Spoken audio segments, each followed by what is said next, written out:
Good morning students. Today's topic is dialysis.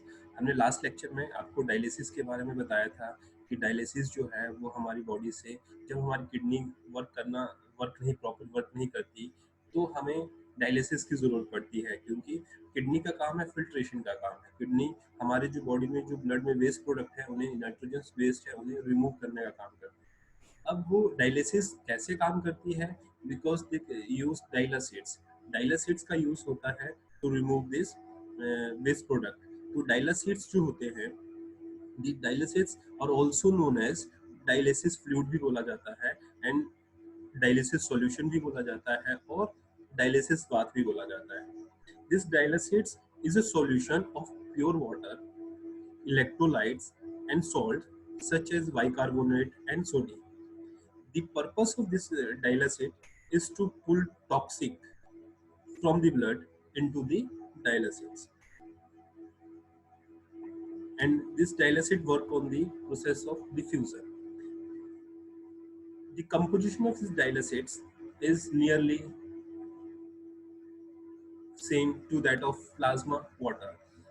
जो composition जो है, this dialysate contain sodium chloride, sodium acetate, sodium bicarbonate, sodium acetate, sodium bicarbonate, calcium chloride, potassium chloride, and magnesium chlorides. And this dialysate contain these components are present in the dialysates. This dialysate are prepared by himself. And the composition of blood, जो डायलिसिट जो remove करेगा, जैसे हमारे urine में क्या क्या composition होती है। Urine contain 96% of water, 2.5% of organic substance that is urea, uric acid, keratin, creatinine, oxalate, vitamin etcetera. these are the these substances are present in 2.5%, and 1.5% are organic waste, that is sodium chloride, potassium sulphate, calcium iodine etcetera. तो हमें, क्योंकि ये जो डायलिसिट्स जो ये work करता है simple diffusion पे काम करता है, तो अगर हम इनकी कंसंट्रेशन यहाँ ज़्यादा होगी, बॉडी के अंदर ज़्यादा होगी और यहाँ कम होगी, the movement of solid from higher concentration to lower concentration. अब ये फंक्शन क्या है, डायलिसिट्स के फंक्शन क्या है? जो डायलिसिट्स जो है उसका मेनली फंक्शन क्या है? It remove the waste material and fluid remove from the body by dialysis. It prevent removal of essential electrolytes. जो बॉडी में, हमारी बॉडी में एसेंशियल इलेक्ट्रोलाइट्स हैं, क्योंकि डायलिसिस में हम ब्लड को एक मशीन के थ्रू पास करते हैं, और पास होने के बाद वो उस ब्लड को प्यूरिफाई करता है, फिल्टर करता है। उसमें जो नाइट्रोजनस वेस्ट हैं या दूसरे वेस्ट हैं, उनको वो रिमूव करता है, और जो एसेंशियल इलेक्ट्रोलाइट्स, एसेंशियल चीज़ें जो है हमारी बॉडी, फॉर एग्जांपल ग्लूकोज, डब्ल्यूबीसीज, आरबीसीज, जो हमारी बॉडीज में, हमारे इसमें ब्लड में प्रेजेंट है, उनको वो रिस्टोर रखता है उसी ब्लड में। और it also remove the excess water. These are the main function of these dialysates. Types of dialysates. These dialysates are of two types. One is acetate dialysate and second one is bicarbonate dialysates. अब जो acetate डायलिसिट और bicarbonate डायलिसिट है, इसके बारे में हम एक एक करके पढ़ेंगे। क्या इसकी एडवांटेज है, क्या इसकी डिसएडवांटेज है, कैसे प्रिपेयर होता है, कितनी कंसंट्रेशन में क्या हम इसमें बनाते हैं। जो फर्स्ट जो है एसिडेट डायलिसिट जो होता है, ये हमारे बॉडी में जो फिजियोलॉजी कंपेटिबल है, हमारे जो ब्लड है उस हमारी बॉडी के लिए कंपेटिबल है। जैसे ब्लड की कंसंट्रेशन है 7 pH है, जैसे हमारी ब्लड की pH है, उसी पे उसकी भी और pH है, और it is more compatible as compare to this bicarbonate dialysate. और दिस एसिडेट जो होता है, ये हमारे लीवर में मेटाबोलाइज, लीवर जो है इसे मेटाबोलाइज करता है, it converted into bicarbonate. And जो हम रेशियो यूज करते हैं जो एसिडेट और वाटर में, 1:34 पार्ट ऑफ वाटर, मतलब अगर हम इतना वाटर ले रहे हैं तो एक इतना 1 रेशियो में हम ये एसिडेट लेंगे। अब इसके एडवांटेज क्या है? एडवांटेज जो है वो, ये जो एसिडेट डायलिसिस होता है, it is more stable as compare to bicarbonate dialysis, और इसमें जो बैक्टीरियल कंटामिनेशन है उसके चांसेस बहुत कम रहते हैं। Bacterial contamination means the growth of bacteria. अब अगर हमारे जो डायलिसिट्स में अगर इसमें बैक्टीरियल ग्रोथ हो गई, तो बैक्टीरियल क्या ग्रो है, बैक्टीरियल ग्रोथ है, तो जब हमारा ब्लड प्यूरिफाई होगा तो वो बैक्टीरिया हमारे ब्लड में डायरेक्ट इनडायरेक्ट वे में एंटर कर जाएंगे और हमें बहुत सारी डिजीज कॉज कर सकते हैं। इसके जो फार्मूलेशन है, हम इसे डिफरेंट डिफरेंट फार्मूलेशन से बना सकते हैं दिस एसिड डाइलासेट्स। और जो डिलीवरी सिस्टम है इसका very simple and less costly. अब इसकी डिसएडवांटेज क्या है कि जब ये serum by this acetate is converted into this serum bicarbonate may decrease early during dialysis. Acetate accumulate contribute to cardiovascular instability with vasodilation. Vasodilation के बारे में मैंने आपको लास्ट वाले लेक्चर में बताया ही था, and hypotension, nausea, vomiting and post dialysis fatigue. इसमें जब हमारा एसीटेट मेटाबोलाइज होता है then it converted into bicarbonate, and bicarbonate जो होता है इट क्रिएट कार्डियोवैस्कुलर इंस्टेबिलिटी और may serve as a disequilibrium marker. अब it is the composition of this acetate dialysate. क्या कंपोजिशन है एसिटेट डाइलासेट में? जो हमारा हम जो एसिटेट डाइलासेट प्रिपेयर करते हैं उसमें सोडियम जो होता है 132 to 145 milli equivalent per litre, 1 litre में हम इतना सोडियम ऐड करते हैं। Same potassium 0 to 4 milli equivalent, इसका मतलब milli equivalent per litre, 1 litre में हम इतना मिली इक्विवेलेंट डाल रहे हैं। Chlorine, acetate, bicarbonate, calcium, magnesium and glucose, these are the concentration per liter according to this dialysate. When the dialysate is prepared, these all the components are added into the solution to form this acetate dialysate.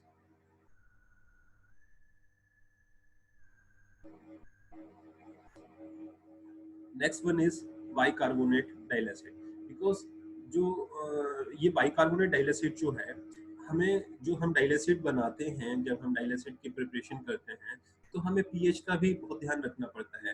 अगर pH very करती है तो हमारा जो ये है डाइलासेट्स है वो प्रॉपर फंक्शन नहीं कर पाता। हम प्रॉपर जो रिमूव करने हैं, हमें जो वेस्ट प्रोडक्ट है वो रिमूव नहीं कर सकते। हमें टेम्परेचर कांस्टेंट रखना होता है, टेम्परेचर, प्रेशर और पीएच के बारे में हमें ध्यान रखना होता है। The calcium and magnesium will not remain in solution with bicarbonate because of low hydrogen ion content. जो कैल्शियम और मैग्नीशियम है वो हमारे बाइकार्बोनेट के सॉल्यूशन में एक साथ नहीं रह पाता because due to the pH. तो हम क्या करते हैं, A concentration B concentration of pure water अलग अलग सॉल्यूशन बनाते हैं। The A concentration solution it is acidified, इसमें एसिडिक कंसंट्रेशन ज्यादा होती है। They contain sodium, calcium, magnesium, potassium and chloride. These are the substance which are added in this bicarbonate A concentration solution. अगर हमें to maintain the low pH enough to keep the calcium and magnesium in solution, when mixed in dialysate a small amount of acetic acid is included. जब हमें इसकी pH maintain करने के लिए, जब हमारा ये कैल्शियम और मैग्नीशियम हमारे सॉल्यूशन में होता है तो हमें थोड़ा सा एसिडिक एसिड, हमें पीएच को इंक्रीज करने में, पीएच को मेंटेन करने के लिए हमें एसिडिक एसिड भी ऐड करना पड़ता है। Same B concentration indicate bicarbonate concentration contain the sodium bicarbonate. जो B concentration का जो डाइलासेट है, it contain the sodium bicarbonate, sodium chloride may be included in some preparation to raise the total conductivity. जो conductivity है means exchange जो है, उसके लिए हम कई बार सोडियम क्लोराइड भी ऐड करते हैं। It is known as osmotic gradient या कंसंट्रेशन ग्रेडियंट फॉर्म करने के लिए हम ये भी ऐड करते हैं। अब जो हमारा ए और बी कंसंट्रेशन है उसको हम मिक्स करेंगे प्योर वाटर के साथ। The two component that is A concentration and B concentrate are added in pure water form dialysis solution. Before dialysis करने से पहले हम इनको ऐड करके हम एक सॉल्यूशन बनाते हैं। Solution is known as dialysis solution, dialysis bath, dialysis dialysates भी बोलते हैं। ड्यूरिंग मिक्सिंग कार्बन डाइऑक्साइड जब हम मिक्स करते हैं, देन ए और बी को मिक्स करते हैं, then carbon dioxide will be generated as a result acid and bicarbonate react. जब एसिड और bicarbonate, acid is acidic pH and bicarbonate is basic, जब ये दोनों आपस में रिएक्ट करते हैं तो कार्बन डाइऑक्साइड रिलीज होती है। अब this CO2 will form carbonic acid which lower the pH of the final bicarbonate containing solution to 7 to 7.4. अब जो कार्बन डाइऑक्साइड रिलीज हो रही है वो उस सॉल्यूशन की पीएच को मेंटेन करती है 7 to 7.4. In this pH, calcium and magnesium remain in the solution. अब पहले मैंने बोला यहाँ पे एक साथ नहीं रह पाते, तो हमें कंसंट्रेशन ए कंसंट्रेट डाइलेसेट बी कंसंट्रेट डाइलेसेट बनाना पड़ा। अब जो है हमारे जो मैग्नीशियम है और जो हमारे कैल्शियम है अब सॉल्यूशन में रह सकते हैं। पहले क्यों नहीं रह सकते? बिकॉज जो पीएच जो है वो वेरी करती है। एसिडिक और बेसिक आपस में मिलेंगे, वो सॉल्यूशन को न्यूट्रल कर देंगे, तो इसलिए हमें ए और बी सॉल्यूशन प्रिपेयर करना है। अब इसके डिसएडवांटेज क्या है बाइकार्बोनेट सॉल्यूशन की? जो लिक्विड बी है it is not stable. Dry carbonate में भी मिक्स्ड, हम ड्राई कार्बोनेट जो है हम मिक्स करते हैं पहले। अब जब हम मिक्स करते हैं तो कार्बन डाइऑक्साइड रिलीज होती है। अब इसको कार्बन डाइऑक्साइड जो रिलीज होती है, mixing process require care to avoid much loss of carbon dioxide. और हमें क्या करना पड़ता है? डी एरिएशन भी करना पड़ता है। डी एरिएशन का मतलब होता है, ये डी एरिएशन एक डिवाइस होता है that remove oxygen and other dissolved gases from the liquid. Deaeration are commonly used to remove dissolved gases। जो हमारे मिक्सिंग में जो dissolved gases आ रही हैं उनको हम deaeration के थ्रू रिमूव करते हैं। अब जो सॉल्यूशन बनाया इसे हमें 24 आवर के अंदर अंदर ही हमें यूज करना पड़ता है। और सेकंड लास्ट जो है, ये इसमें बैक्टीरियल कंटामिनेशन होने के बहुत ज्यादा चांसेस हैं। ये बहुत ज्यादा सुटेबल है बैक्टीरियल ग्रोथ के लिए। अब जो कंपोजिशन ऑफ डाइलेसेट्स की कंपोजिशन क्या है? जो सेकंड हमारा बाइकार्बोनेट डाइलेसेट है, इसमें जो कंसंट्रेशन ए और कंसंट्रेशन बी हमने बनाया था उसमें हम सोडियम की 81.90 मिली इक्विवेलेंट पर लीटर की कंसंट्रेशन लेते हैं। बी में 40 to 50 लेते हैं, पोटेशियम की 0 to 4 लेते हैं, कैल्शियम की 2.5 to 3.5 लेते हैं। ये सो इनकी हम कंसंट्रेशन वेरी करते हैं, कंसंट्रेशन फिक्स कंसंट्रेशन है, इनको हम लेके हम अपना फाइनल सॉल्यूशन प्रिपेयर करते हैं, that is known as bicarbonate solution. अब जो डाइलेसेट डिलीवरी सिस्टम, हमें क्या क्या ध्यान रखना पड़ता है जब हम डाइलेसेट प्रिपेयर करते हैं और हम जो वेस्ट प्रोडक्ट है ब्लड से, ह्यूमन ब्लड से, उसे रिमूव करते हैं with the process of dialysis. Appropriate blending of concentration of water for the preparation of final dialysis. हमें जो कंसंट्रेशन है उन्हें बिल्कुल फिक्स रखना पड़ता है, क्योंकि अगर फिक्स नहीं होगी तो जो हमारा कंसंट्रेशन ग्रेडियंट है वो फॉर्म नहीं होगा, और अगर कंसंट्रेशन ग्रेडियंट फॉर्म नहीं होगा तो जो वेस्ट प्रोडक्ट है वो रिमूव नहीं हो सकते।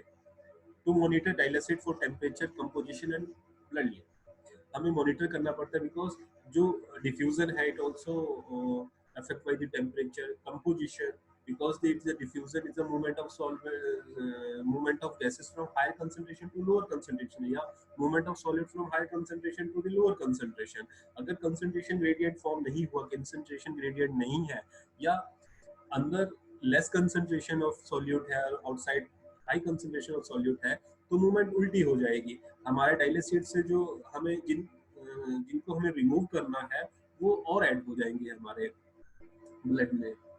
To control dialysate pressure of ultra filtration rate, हमें जो डाइलेसेट प्रेशर है, कितना ब्लड रिमूव करना है, कैसे फिल्ट्रेशन करनी है, उसको मॉनिटर करना होता है। To regulate the dialysate flow rate through the dialyser. Deaeration of water, हमें वाटर की deaeration means remove of gases भी कंटिन्यू करते रहना होगा।